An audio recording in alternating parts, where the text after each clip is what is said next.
Hello, zoologists of all shapes and sizes. My name is Chance. Welcome to my spellbook, and thank you so much for tuning into the 72nd episode of our Beast series.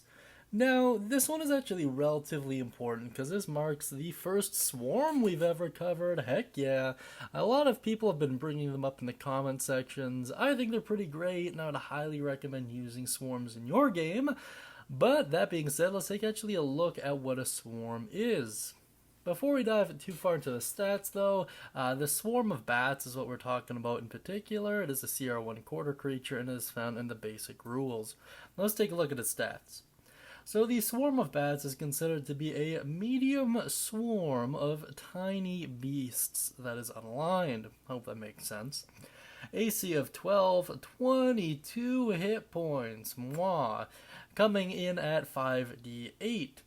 Speed of 0 feet and a fly speed of 30 feet, which makes sense because it's a swarm of bats.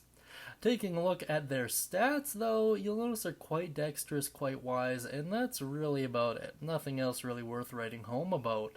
Under damage resistances, you'll see bludgeoning, piercing, and slashing, and under condition immunities, you'll see charmed, frightened, grappled, paralyzed, petrified, prone, restrained, and stunned, which is quite a bit, my goodness. Senses, blindsight up to 60 feet, and a passive perception of 11. So something that I want to point out is all of this makes logical sense.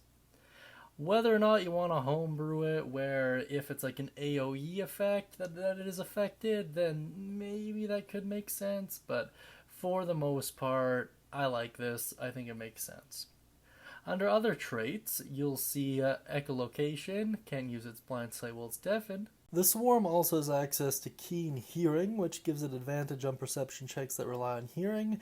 And there's the swarm ability. Can occupy another creature's space and vice versa. The swarm can move through any openings large enough for a tiny bat. The swarm can't regain hit points or gain temporary hit points. Once again, that does make logical sense. It's pretty cool though. Under actions, you will see a bite attack. It is considered to be a melee weapon attack. Plus 4 to hit, and now the reach is really interesting. It says reach of 0 feet.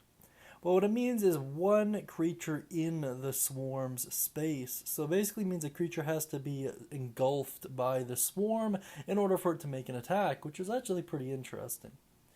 On a hit, it deals 5 piercing damage or 2 piercing damage if the swarm is half of its hit points or fewer, calculated by rolling 2d4 or 1d4 based on the amount of hit points remaining.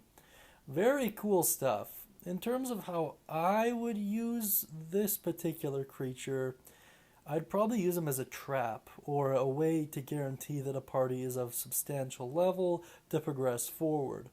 By this, what I mean is imagine a whole corridor of just one swarm of bats after another, and the party is forced to run through, taking opportunity attacks or what have you from each of them, as kind of a way to gauge whether or not the party is of adequate level to handle that dungeon. I think that'd be a pretty creative way of using them, although I gotta admit they are a pretty fun creature to use in general, especially against early level players, and all they can really dish out is bludgeoning, piercing, or slashing damage, so I do think it is rather interesting. That being said, let me know how you would use the swarm of bats in your games down beneath in the comments section. Also be sure to mention if you have any thoughts, questions, comments, or concerns as well. I hope you all have a great day, and as always, happy researching.